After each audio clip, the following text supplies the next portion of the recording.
एक वेळ मला बोला, पण महाराष्ट्राचा अपमान मी सहन करणार नाही. वा रे वा. लोक त्या मिसिंग लिंक बद्दलच बोलतायत, महाराष्ट्राचा कुठे अपमान करतायत. विरोधकांना शिव्या घालणं, वाईट साईट लिहिणं, सगळ्या गोष्टी सुरू झाल्या हे तुम्ही बसवलेल्या टीम कडनं सुरू झाल्या. आता तुमच्या अंगावरती येत आहे ते सगळं, आणि तुमच्या अंगावरती येत आहे म्हणून लगेच महाराष्ट्राचा अपमान. ह्याच्यात कसला आला महाराष्ट्राचा अपमान? ते काय ते कुठलं मिसिंग लिंक वरती म्हणे ते काय ते काय कोसळला, खांब कोसळला आणि पाणी सगळीकडनं येतंय, त्याचं म्हणे राजकारण करू नका. अरे वा. त्याच्यावर बोललं की राजकारण. मग इतकी वर्ष आपण काय करत होतात? दुसऱ्यांच्या सरकार जेव्हा होती दुसऱ्यांची, त्यावेळेला तुम्ही काय करत होतात? त्यावेळेला जी आंदोलनं झाली ते राजकारण नव्हतं. स्वतःच्या अंगाशी आल्यावरती ते राजकारण, विरोधकांचं राजकारण, असं कसं होईल? आणि काय म्हणतायत म्हणे, एक वेळ मला बोला, पण महाराष्ट्राचा अपमान मी सहन करणार नाही. वा रे वा. लोक त्या मिसिंग लिंक बद्दलच बोलतायत, महाराष्ट्राचा कुठे अपमान करतायत. पण ते काय सगळं घेऊन जायचं म्हणजे ते वरपासून खालपर्यंत आता काय सवय लागली आहे. केंद्र सरकारच्या कुठच्या गोष्टींबद्दल बोललं की तुम्ही देशविरोधी. आता केंद्र सरकारची कामं आहेत ती, त्याच्यात देशाचा काय संबंध?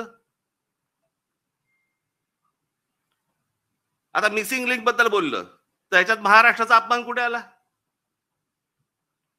लोकांनी प्रश्नही नाही विचारायचे काय झालंय ते.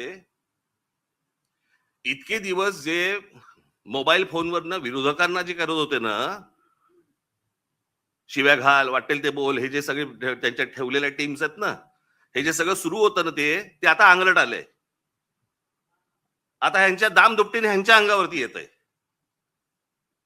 आणि त्याच्यामुळे लागले आता त्रास व्हायला लागला त्याचा. आपणच सुरू केल्यात त्या गोष्टी. गेल्या 10-12 वर्षातच या सगळ्या गोष्टी मोठ्या प्रमाणावरती सुरू झाल्या. विरोधकांना वाटेल ते बोलणं,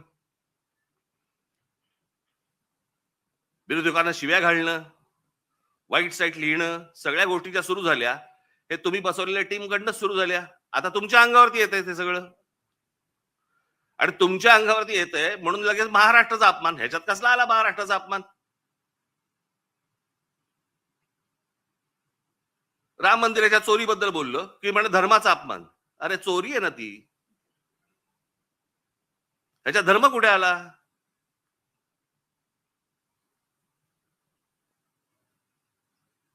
बरं, त्या मंदिराबद्दल आम्हालाही आस्था आहे, प्रत्येक हिंदूला आस्था असेल.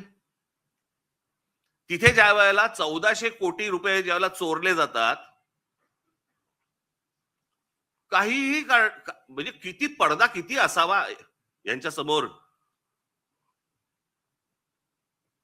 म्हणे वक्फ बोर्डामध्ये ज्या वेळेला म्हणे तिकडे चोऱ्या झाल्या त्याच्याबद्दल तुम्ही नाही बोलणार. आम्हाला काय देणं घेणं?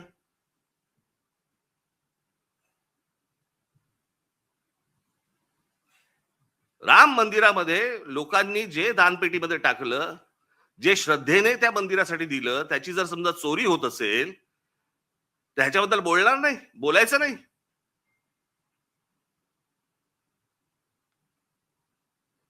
काल ते कोणतरी होसबळे का कोणतरी आहेत ते म्हणे म्हणे धर्मविरोधी जे लोक आहेत ते म्हणे पसरवतात. आम्ही धर्मविरोधी?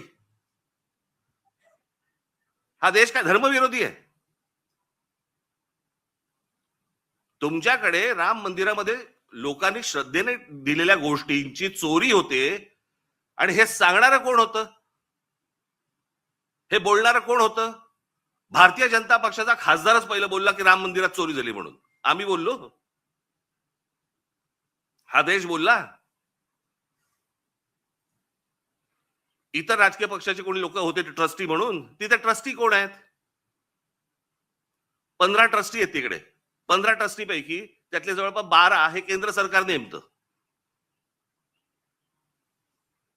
आणि त्या 12 पैकी केंद्र सरकारने जी नेमलेली माणसं आहेत ती RSS शी संबंधित आहेत, विश्व हिंदू परिषदेशी संबंधित आहेत, भाजपशी संबंधित आहेत, बाकी कोणीच नाहीये. केंद्र सरकार आणि राज्य सरकार नेमलेले IAS अधिकारी आहेत. तिथे जर 1400 कोटी, आत्ता 1400 कोटीचा आकडा आलाय, मुळात कितीची चोरी झाली माहिती नाही आपल्याला.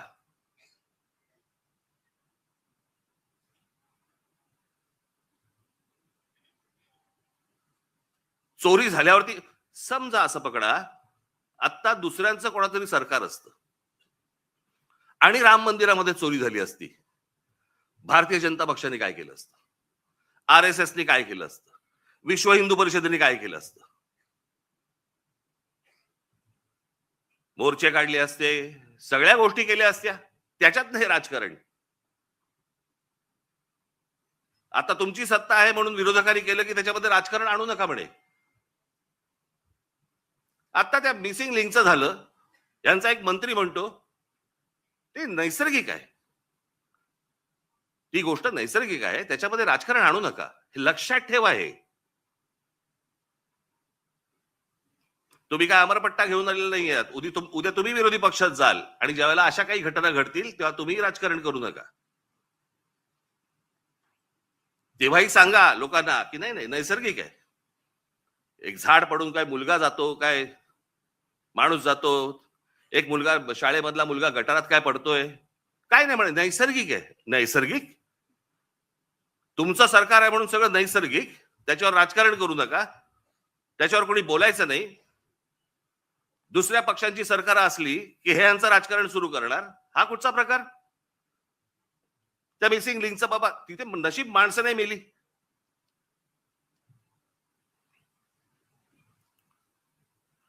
गंमत बघा, त्या मागे 2005 मुंबईमध्ये आला होता ना फ्लड, ते सगळं पाणी वगैरे तुंबलं होतं.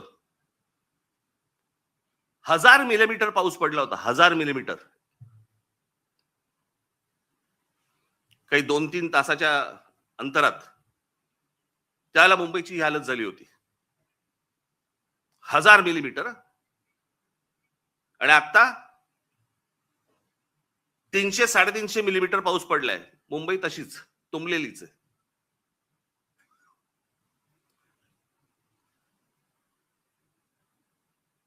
तेव्हा वारे बाप वाटेल ते बोलायचे, वाटेल ते सगळी आंदोलनं करायची, पैसे खाल्ले, हे केलं ते केलं, तेव्हा राजकारण नाही.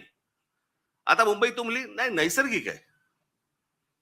ती कोणती बाई ती गाणी म्हणायची, काय ते गाणं होतं ते, तुला मुंबईवर भरोसा नाही काय? कुठे गेली ती आता? तिचा आला व्हिडिओ?